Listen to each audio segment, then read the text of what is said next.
Stream is restarted. Should be on in a bit. It's actually on right now. On right now. Let's go. Okay. Hello. Exactly on time. And we're gonna send the tweet out. Hello. Live. Period. Exclamation mark. Twitch.tv/ENL_tweet.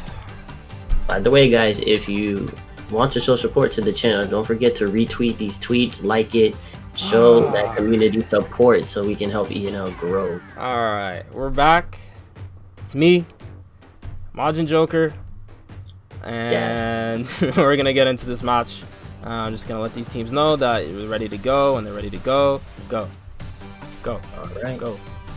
Here we go. NWA versus Neo God Squad. Game uno. Game number one, heading right into it. WNA Academy, the classic heat check. NWA thinks they're better.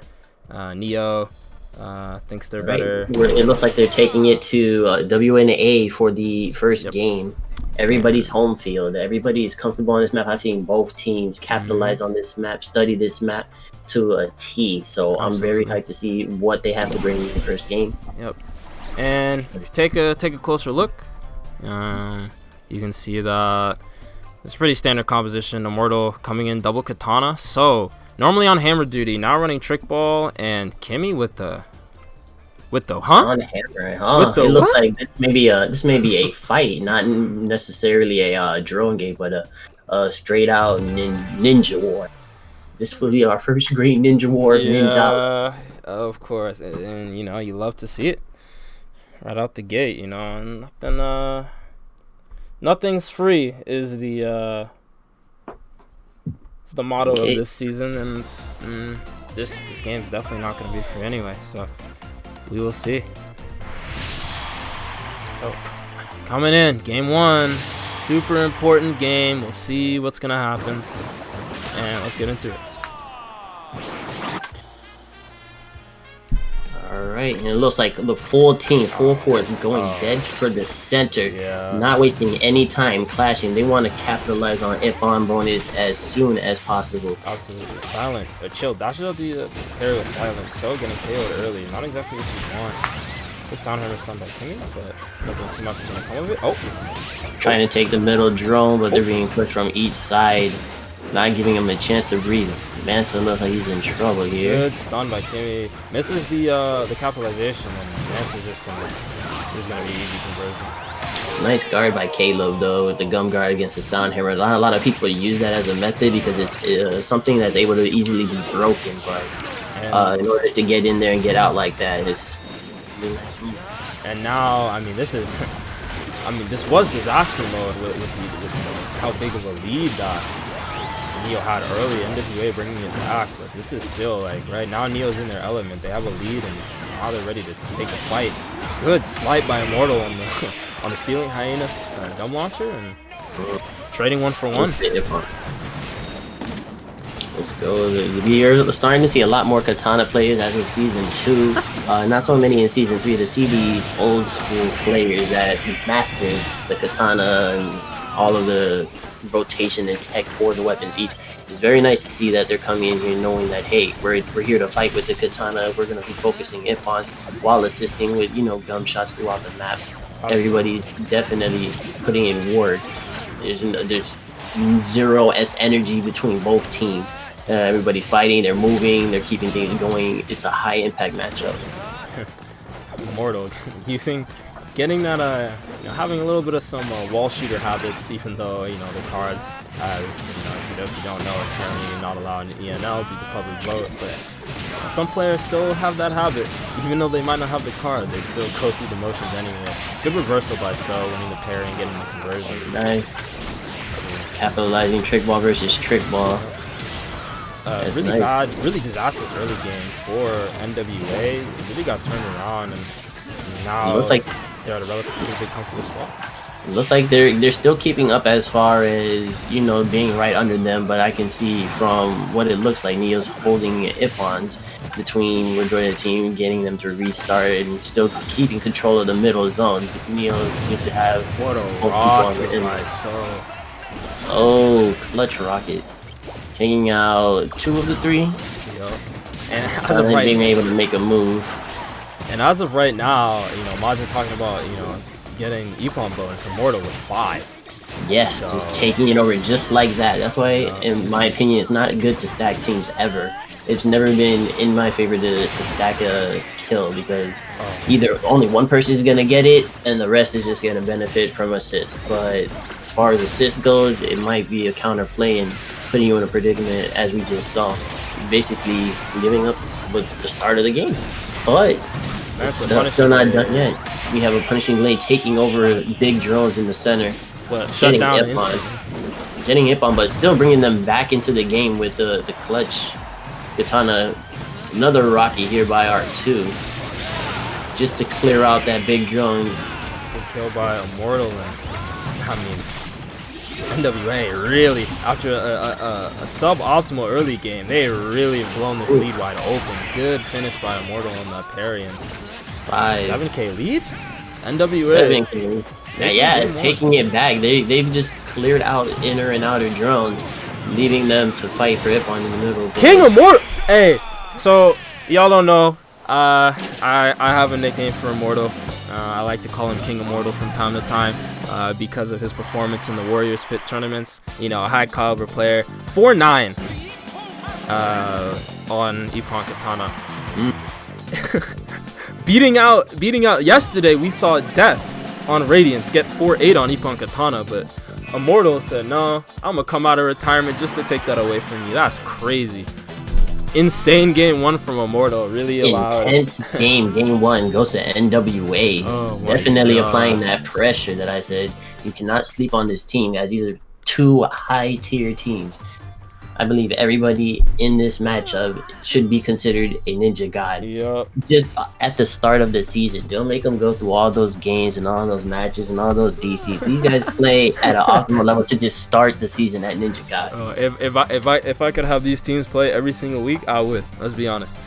I'm not even saying as a team together. Each of them could be solo queuing with a bunch of apprentices and still hold down the same amount of points consistently. These are people who studied this game since season 1 and mastered it multiple weapons. Oh, we see a handful of weapon swaps. R2 with the weapon swap, Caleb as well.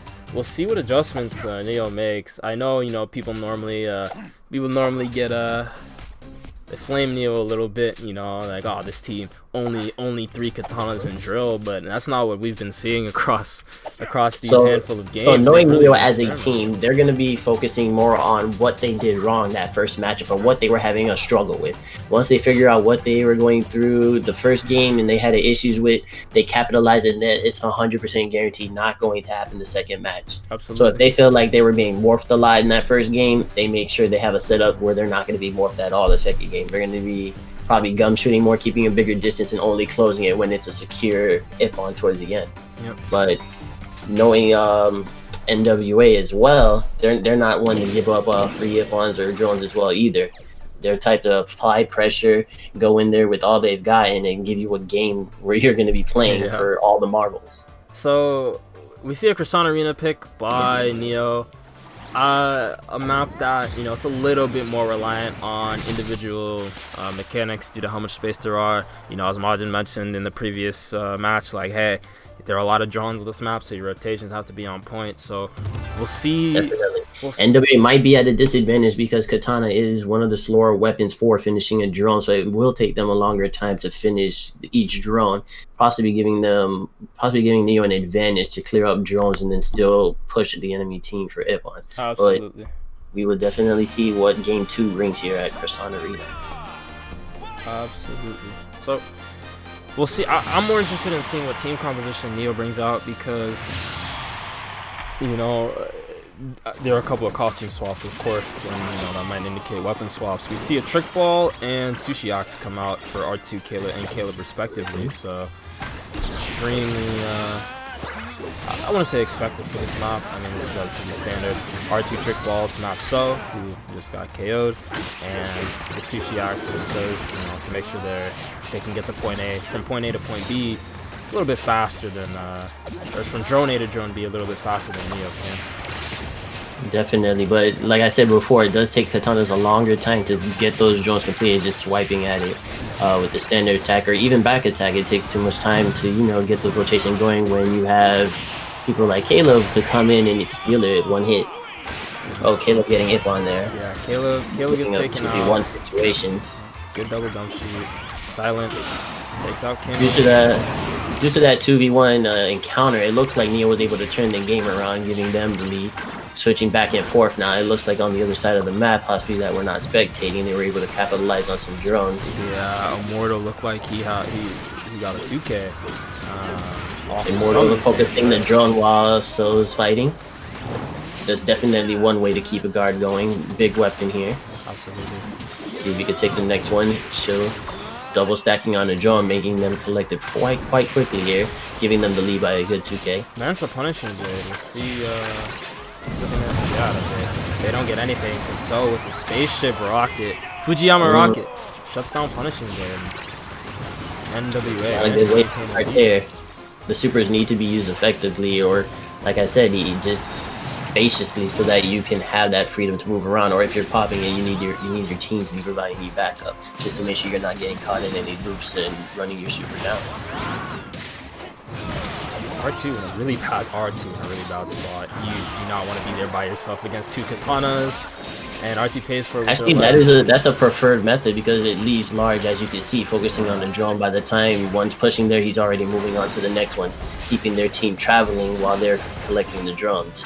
Yeah, but the other thing too is like, right, if you're gonna do that, you at least don't want to trade the econs for it, even though it might not be that bad and the trade might be worth it, right? You still just want to make sure that you're not giving them any way to even out the trade. And right now, that is true, but as you can see, most of them are holding their super stills and focusing on big drones now in order to take the lead. They have Ifons, if I'm not mistaken, but they're basically neck and neck with points right now. Massa using Punishing Blade to capitalize on mini drones, trying to collect that Ipon bonus at the end, even if he doesn't have as much points. Points are fairly close, so it really would fall down to bonuses at this point. Mansa pulling the Starfy, popping the Punishing Blade just to get the top drone on the map, and get 0 value out of the Punishing Blade, which is not what you want, because this is last Punishing Blade territory. But you should manage to get this Epon anyway on Immortal, and could be worse, but even still, you're still down 2K. You want to make sure that you're actually getting value out of these ninjutsus, because you don't actually know if you're going to get another one once there's only 50 seconds left in the game. Knowing Mansa, he did it for a specific reason, either to tie Ipon Master if he was close enough, or to try to get enough points up there so that he can be in a close range. If they know they've already guaranteed Ipon Master because they have a high Ipon count, they just want to catch up in drones so they could tie the second bonus in order to keep them in the game, which, as you can see, it's still neck to neck, so they're basically forcing it to come down to bonuses, which I believe all of them are focusing right now towards the end game. These rockets are coming in so clutch. They're always trading for one. Mansa, though, good conversion. So might be there for the cleanup. We'll have to see. Oh, he 3 took seconds it. left. Last Ipon. Looks like they're catching up. It might be a tie. Like I said, at the game, they did focus on Ipon or Drone Master to tie Drone Master to give them the advantage. Yep. Mansa taking it. Drone Master. Drone Master and Ipon tying between both teams, I believe. Yes, sir. Yeah. Punishing Blade was not used mistakenly. I know Neo, they have a plan, and if they're using their super on something that is unpredictable, it's for a reason. Nice game, Neo taking the second game, evening out the score for this set. Absolutely. It again, but that game was on an absolute knife's edge. Absolute knife's edge. Their communication is A1. It's kind of like a CSGO kind of call out where one person speaking at a time, but all of them are speaking in a rotation, calling out what's going on the map. If they're looking at this, one person calling out scores, one person calling out drone spawns, one person calling out help if needed, and the last one just focusing on supporting where it needs to be. So when I saw him using Punishing Lane on mini drones at the top, I knew it wasn't for the fact that they were trying to use it effectively to get Ipon, but the fact that he was using it for either point gain or to tie bonuses or even surpass bonuses so that they can guarantee that bonus at the end since the game is already close. Yeah. And so you know, you go to a different map and, you know, you lose. You know, it's like, you know, WNA, you know, you try your hardest, but when, you know, where does that bring you? Back to me. And Back to WNA, the game where NWA back took to its first one. WNA Academy, the end all be all, and another heat check for NWA. And I feel as if NWA lose this heat check against Neo, like, it's gonna put NWA in a really bad spot. Because Like if I Neo said, starts cooking, Like I said, Neo God Squad is someone who adapts every single game they play. If something didn't work out at first, they're going to change it completely. The more you play them, the more they're going to study every movement you make, and they're going to be able to capitalize on it, which makes them such a great team. And they all have the composition to play individually or to play as a team. They're good on their own. They're good together. Same with NWA. All of them have that great reputation of being able to, you know, finish things off and keep it moving. But to have a God team versus another God team like this is definitely a hype match to see. It could be anybody's game. It depends on who's able to capitalize first. So Kimmy saves so only for Matsu to bring it back and anyway. Looks like Immortal's gonna clean up Matsu in the meantime. Chill on silent. Yep. Ooh. Katana, by the way. But Silent makes a smart decision to leave. Something that most players would not do in that situation, which is really good. Leaving it for Caleb to pick up, knowing that they already used their S burst, so this is their final S burst. If he wins this engagement, it is done. Oh, Kimmy, though. Still getting out of there. Gets Caleb. Silent there to pack Caleb up. There you go. The team rotation, that's what I am talking about between these two teams. They have so much comp and so much synergy that people don't even have to call it out. When their teammate needs help, they already see one moving towards it, one moving towards the other way. And if anything is available, they're taking it. Looks like a double team here on Silent. If they could capitalize, But Mantis kind here of for run this backup, guard. so it just looks like both teams can leave. Immortal with Tornado, so Silent should be a little careful. Nope. Wow. Taking it with a mixer. Wow. I did not see What? a mixer. I did not see a mixer in that setup at the beginning, but it definitely took over drones, giving them a 2K lead, pushing it right through middle. This is a pretty solid lead, but you know, nothing too comfortable because remember 2K, not too hard to come back from this map once mid late game. Once the late game starts. Very lost First for move Immortal. out. Goodbye. Goodbye, Immortal. Immortal no longer.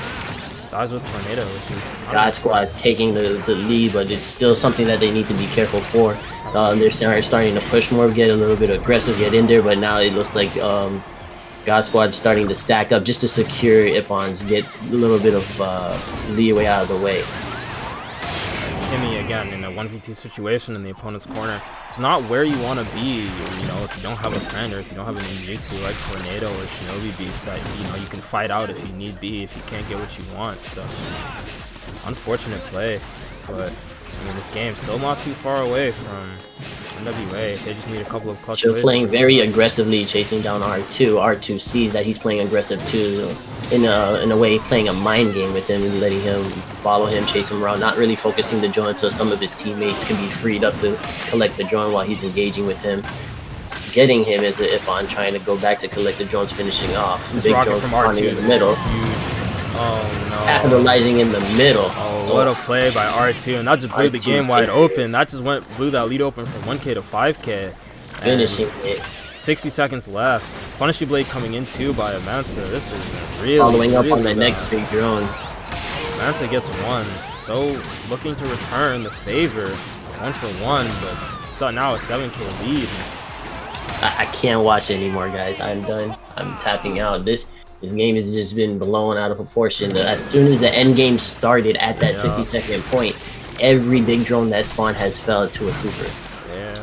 Capitalizing on both Ippons and capitalizing on finishing the drones, giving him a nice comfortable lead with these last 30 seconds here. Still being able to just focus Ippons and take drones, knowing that they have a comfortable lead. Yeah, and I mean, it's a wrap. 20 seconds left. I mean, that one rocket play by R2 just blew the game wide open for Neo. And It wasn't just R2. If you were closely watching that rocket, he took over the middle because he saw most of the enemy team in the middle. So he was there by himself. The other two teammates were nowhere to be found, possibly focusing on outer drones as big drones was also spawning on the outer. Which is why it jumped from a good 1K difference to 4 to 5K difference. Man so large. Large, bro. Large 11. New name. Nice 12K on 11.5 or 11.6 actually. Really doubling up on both Ippon and Drone Master. Yeah, like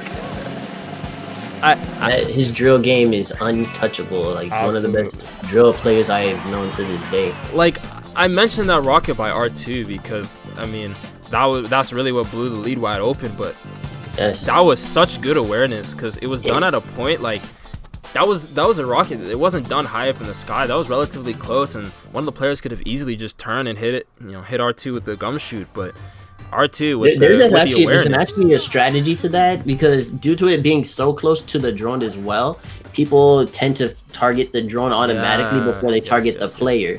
So by him using it, knowing it's gonna explode dead on impact, he's basically pull a kamikaze attack with the drone, knowing that they're all injuring the drone, weakening it so that his nuke can finish it and possibly take out more with him, benefiting his team.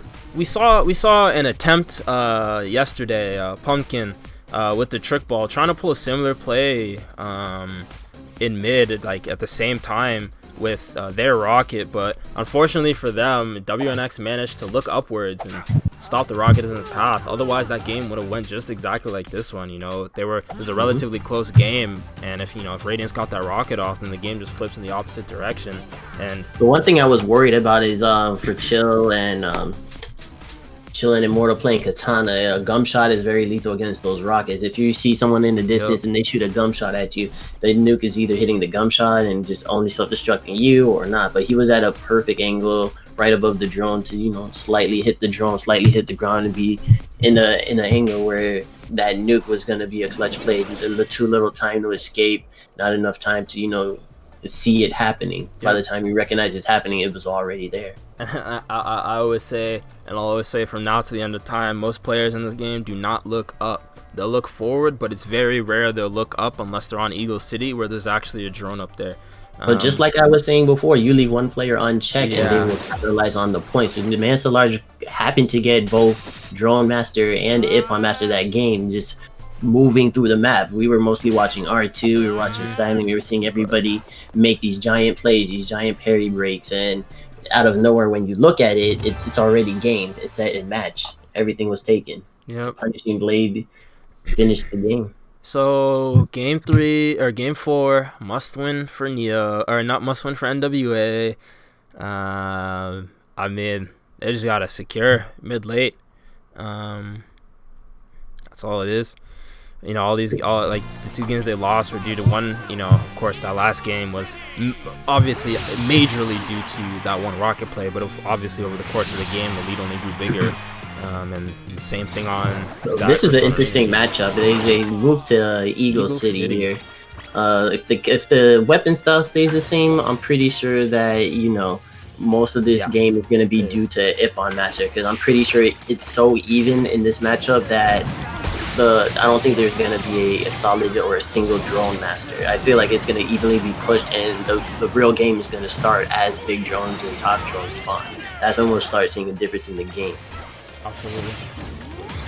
So, damn, this is a good KO by Kimmy, but this is pretty. Oh, wait, this might. I mean, this early game is still even, right? And then Neo actually managed to get that drone on high rise, so they managed to get the fabled 2-1 spot on this map, and all they need to do from this point on is to just keep that. Kimmy playing very strategically here, using her I call it echoes on the drones, trying to keep the team at bay, hold them off as much as she can, letting her teammates explore more, get around. Neo stacking up, finally trying to eliminate that. They're seeing that they're being pushed, trying to be morphed and trying to be held back, so they're stacking up to make sure the players that are able to slow them down are freeing them up to either escape or to capitalize on finishers. KO's being traded either way. R2 getting down.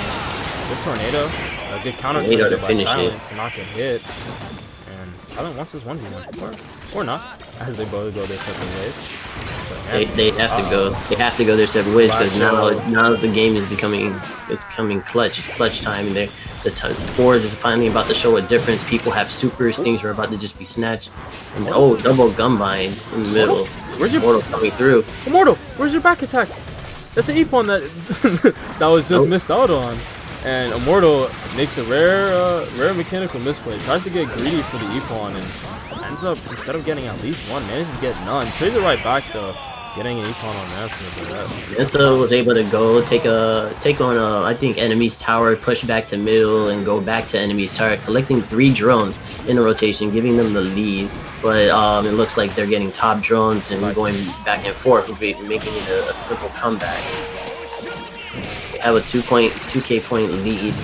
Still pushing right now for drone master.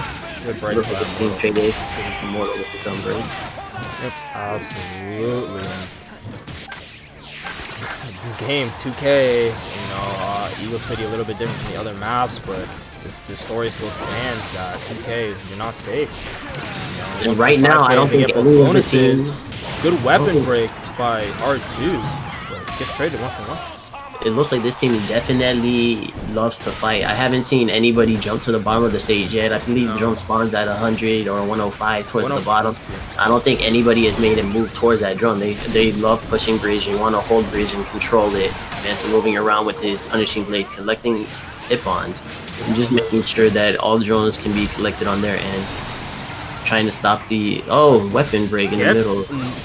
Actually gets the grenade off before the echoing screen comes out, but doesn't actually convert. 360 HP, kind of hard to burn through. But I think that E-pawn is gonna make a difference. And Neo's just running away with the game. NWA has to make a play now, finish up with these big drones in order to take the game. Good E-pawn by So. They have to secure these. 20 seconds left. This is looking really There's going to be 2 more drones that can possibly spawn on the top and towards the bottom. If they could collect both and get a nuke off, get anything off, so that they can finish in closing this gap, they might be able to take the game. This is 1922. If they get bonuses, 2022, 5 seconds left. Good tornado. 1922. But Mensa Large, 7-5, has E-pawn master. So they're going to be losing out on the 1,000 point bonus. And it looks like Gaspard might have taken this one. Yep.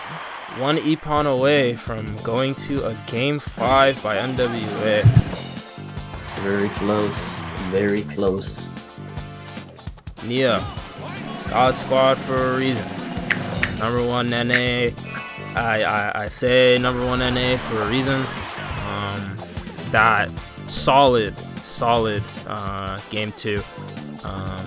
Really set the tone for the remainder of the series, set the tone for, how they're heading into this match, because, they lost that first game. They're like, it happens. Let's just come back next game. Let's do the same thing that we've been doing. And when they did it right. Definitely a good game between both of the teams. I still think Mensa's sus, so I'm not going to let that go. But I'm definitely going to give him credit this game. He's definitely put in a lot of work with the drone, playing the same weapon back and forth. Absolutely. He had drone control and got hit-ons when needed, using his punishing blade effectively. R2 as well with the clutch nuke mid-game. Caleb and Silent both playing support. They were both playing support, moving around, just making sure the enemy team was at bay and being held, basically pushing the, free up his teammates to, do the duty of finishing and closing out the game's final game. Yep.